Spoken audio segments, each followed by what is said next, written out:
ನಿಮ್ ಹತ್ರ ಇರುವಂತ ಕಲೆ ಅದು ಏನೇ ಆಗಿರ್ಲಿ, ಆದ್ರೆ ಸಿನಿಮಾನ ಯಾವತ್ತಿಗೂ ಪ್ರೇಕ್ಷಕನ ಪರ್ಸ್ಪೆಕ್ಟಿವ್ ಅಲ್ಲೇ ಮಾಡ್ಬೇಕಂತೆ. ಅಂದ್ರೆ ಈಗಿನ ಪರಿಸ್ಥಿತಿಗೆ ಹೇಳೋದಾದ್ರೆ ಪ್ರಾಜೆಕ್ಟ್ ಶುರು ಆದಾಗ್ಲೇ ಗುರಿ ಇಟ್ಟು ಪ್ಲಾನ್ ಮಾಡ್ಬೇಕು ಅಂತ.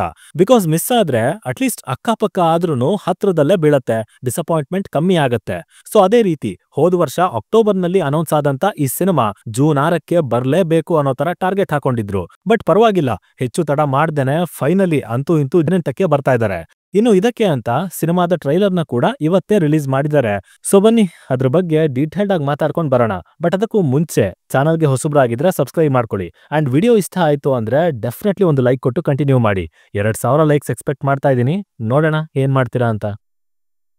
ಇಲ್ಲಿ ನಮ್ಮ ಮುಖ್ಯ ಪಾತ್ರದ ಹೆಸರು ಮುತ್ತು, ಅವರಮ್ಮ ರತ್ನ. ಮುತ್ತಿನಂತ ಮಾತಾಡಿ ಆಡಿ ಮಗನನ್ನ ಬೆಳೆಸಿರ್ತಾಳೆ. ಆದ್ರೆ ಅವನೋ ಅಪ್ಪಟ ಸುಖ ಪುರುಷ. ಹಳ್ಳಿ ಜೀವನ, ಸಭ್ಯಸ್ಥ ಸ್ನೇಹಿತರ ಸಹವಾಸ, ಕೆಲ್ಸ ಕಾರ್ಯ ಇಲ್ದೇನೆ ದಿನ ಬೆಳಗಾದ್ರೆ ಕ್ವಾಟ್ಲೆ ಕೊಟ್ಕೊಂಡು ಸಂಜೆ ಕಾರ್ಡ್ ಜೊತೆಗೆ ಎಣ್ಣೆ ಹೊಡ್ಕೊಂಡು ನಾಳೆ ಅನ್ನೋದ್ರ ಚಿಂತನೆ ಇಲ್ದೇನೆ ಆರಾಮ ಕಾಲ ಕಳೀತಾ ಇರ್ತಾನೆ. ಸೊ ಇಂಥವನ ಲೈಫಲ್ಲಿ ಒಂದು ಘಟನೆ ಎದುರಾಗತ್ತೆ. ಅಂಡ್ ಅಣ್ತಮ್ಮ ಹಳ್ಳಿಯಿಂದ ಸಿಟಿ ಕಡೆ ಬರ್ತಾನೆ. ಇನ್ನು ಸಿಟಿ ಜೀವನ ಕೇಳ್ಬೇಕಾ, ಅವನು ಎಲ್ರೂ ತರನೇ ಅಲ್ದಾಡಿ ಅಂತೂ ಇಂತೂ ಗಾಲಿ ಮೇಲೆ ಜೀವನ ಕಟ್ಕೋತಾನೆ. ಗ್ಯಾಪಲ್ಲಿ ಬಳೆ ಹುಡುಗಿ ಬಂಗಾರಿ ಎಂಟ್ರಿ ಕೂಡ ಆಗತ್ತೆ. ಸರಿ, ಇನ್ನೇನು ಎಲ್ಲ ಚೆನ್ನಾಗಿ ಹೋಗ್ತಾ ಇದೆ ಅನ್ನೋವಾಗ್ಲೇನೆ ಒಂದು major turning point. May be petrol bunk ಅಲ್ಲಿ ಆಗುವಂತ ಶೂಟ್ಔಟ್ ಅಲ್ಲಿ ಮುತ್ತು ಟ್ರಾಪ್ ಆಗ್ತಾನೆ. ಅಂಡ್ ಅಲ್ಲಿಂದ ಅಣ್ತಮ್ಮನ್ ಲೈಫೇ ಬೇರೆ. ಅಂಡರ್ವರ್ಲ್ಡ್ ಆಟ, ಪೊಲೀಸ್ ಜೊತೆ ಕಾನ್ಫ್ಲಿಕ್ಟ್. ಐ ಥಿಂಕ್ ಅವನನ್ನ ಟ್ರಾಪ್ ಮಾಡಿದ್ದೆ ಪೊಲೀಸ್ ಅವರು, ಹಳ್ಳಿಯ ಒಬ್ಬ ಮುಗ್ಧ ಹುಡುಗ ಅನ್ನೋ ಕಾರಣಕ್ಕೆ.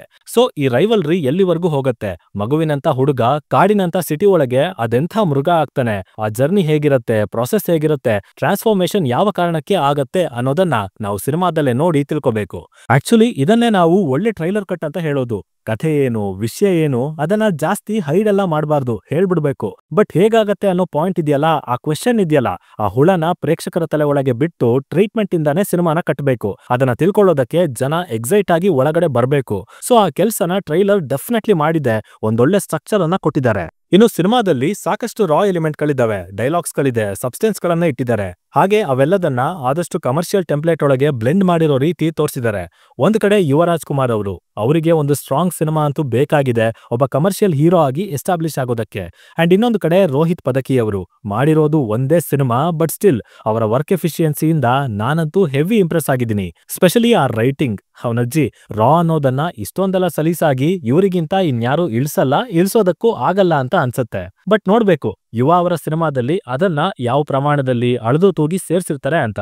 ಇನ್ನು ಡೈಲಾಗ್ಗಳು, ನಿನ್ನೊಳಗೆ ಮಗಿನೂ ಐತೆ, ಮೃಗನೂ ಐತೆ, ಹೂ ಹಾಕಿಸ್ಕೊಂಡು ದೇವ್ರ ಹತ್ರನೇ ಹೋಗ್ಬಿಡ್ತೀಯ, ಆಟ ಶುರು ಮಾಡಿದವನು ರಾಜ, ಅವನ ಮೇಲೆದ್ದು ಮುಗ್ಸೋನು ಎಕ್ಕ, ಹೀಗೆ ಇನ್ನೂ ಹಲವು. ಇವುಗಳು ಥಿಯೇಟರ್ ಅಲ್ಲಿ ಸಖತ್ತಾಗಿ ವರ್ಕ್ ಆಗತ್ವೆ ಅಂತ ಅನ್ಕೋತೀನಿ. ಆಲ್ಸೋ ಬ್ಯಾಂಗಲ್ ಬಂಗಾರಿ, ಸಂಜನಾ ಆನಂದ್ ಅವರು, ಈ ಕಡೆ ಯುವ ಅವರು ಇರುವಂತ ಫ್ರೇಮ್ಗಳು, ಸಿಟಿ ಒಳಗೆ ತೆಗ್ದಿರುವಂತ ಶಾರ್ಟ್ಸ್, ಅವುಗಳನ್ನ ನೋಡಿದಾಗ ಜಾಕಿ ಮತ್ತೆ ಕಡ್ಡಿಪುಡಿ ನೆನಪಾಗಿದ್ದು ಕೂಡ ನಿಜ.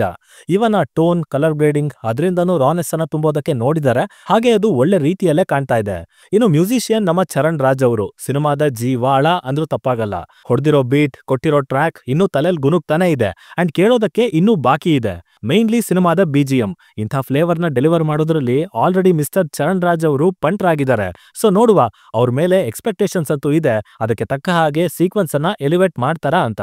ಇನ್ನು ಕೊನೆಯದಾಗಿ ಯುವ ಅವರು, ಈ ಸಾರಿ ದೊಡ್ಡ ಚಾಲೆಂಜೇ ಇದೆ ಅವರ ಮುಂದೆ. ಒಬ್ಬ ಕ್ರೌಡ್ ಪುಲರ್ ಆಗಿ ಎಸ್ಟಾಬ್ಲಿಷ್ ಆಗ್ಲೇಬೇಕಾಗಿದೆ. ಅಂಡ್ ಅದಕ್ಕೆ ಬೇಕಾಗಿರೋ ರೀತಿನೇ, ಬೇಕಾಗಿರೋ ತಂಡದ ಜೊತೆನೆ ಸೇರಿ ಒಂದು ಸಿನಿಮಾನ ತಂದಿದ್ದಾರೆ. ಸೊ ಆಲ್ ದ ಬೆಸ್ಟ್ ಅವರಿಗೆ. ಈ ಸಿನಿಮಾ, ಈ ಕ್ಯಾರೆಕ್ಟರ್ ಒಂದು ಒಳ್ಳೆ ಯಶಸ್ಸನ್ನ ತಂದು ಕೊಡ್ಲಿ ಅಂತ ಕೇಳ್ಕೊತೀನಿ. ಕ್ಯಾರೆಕ್ಟರ್ ಅಲ್ಲಿ ಒಂದು ಜರ್ನಿ ಇದೆ, ಇಂಟೆನ್ಸಿಟಿ ಕಾಣ್ತಾ ಇದೆ. ಸೊ ಆ ಟ್ರಾನ್ಸ್ಫಾರ್ಮೇಶನ್ ಕೂಡ ಅದೇ ರೀತಿಯಲ್ಲಿ ಕ್ಯಾರಿ ಮಾಡಿದ್ರೆ definitely this is his zone ಅಂತ ಹೇಳ್ಬೋದು. ಹಾಗೇನೆ ರೋಹಿತ್ ಪದಕಿಯವರು ಕೈಯಲ್ಲಿದ್ದಂತ ಬಿಗಿ ಉತ್ತರಾಖಂಡನ ಸದ್ಯಕ್ಕೆ ಪಕ್ಕಕ್ಕಿಟ್ಟು ಈ ಸಿನಿಮಾದ ಜೊತೆಗೆ ಒಂದಷ್ಟು ರಿಸ್ಕ್ ಅನ್ನ ಕೂಡ ಎತ್ಕೊಂಡೇ ಬರ್ತಾ ಇದ್ದಾರೆ. ಸೊ ಅವರಿಗೂ ಒಳ್ಳೇದಾಗ್ಲಿ. ಬಿಕಾಸ್ ಇಂತ ಎಫಿಷಿಯಂಟ್ ಡೈರೆಕ್ಟರ್ ಗಳ ಅವಶ್ಯಕತೆ ತುಂಬಾನೇ ಇದೆ. ಅಂಡ್ ಅವರು ಗೆಲ್ಲೋದು ಸಹ ಇಂಡಸ್ಟ್ರಿ ಪಾಯಿಂಟ್ ಇಂದ ಅತಿ ಮುಖ್ಯ. ಎನಿವೇಸ್, ಇದಿಷ್ಟು ನನಗೆ ಎಕ್ಕ ಟ್ರೈಲರ್ನ ನೋಡಿ ಹೇಳ್ಬೇಕು ಅನಿಸ್ತಂತ ವಿಚಾರಗಳು. ಇನ್ನು ನಿಮಗೆ ಇದ್ರ ಬಗ್ಗೆ ಏನಾದ್ರೂ ಹೇಳೋದಕ್ಕಿದ್ರೆ ಅದನ್ನ ಕೆಳಗಡೆ ಖಂಡಿತ ಕಮೆಂಟ್ ಮಾಡಿ ತಿಳಿಸ್ಬಿಡಿ. ಡಿಸ್ಕಷನ್ಸ್ ಮಜವಾಗಿರುತ್ತೆ. ಸೈನಿಂಗ್ ಆಫ್, ಲಿಖಿತ್.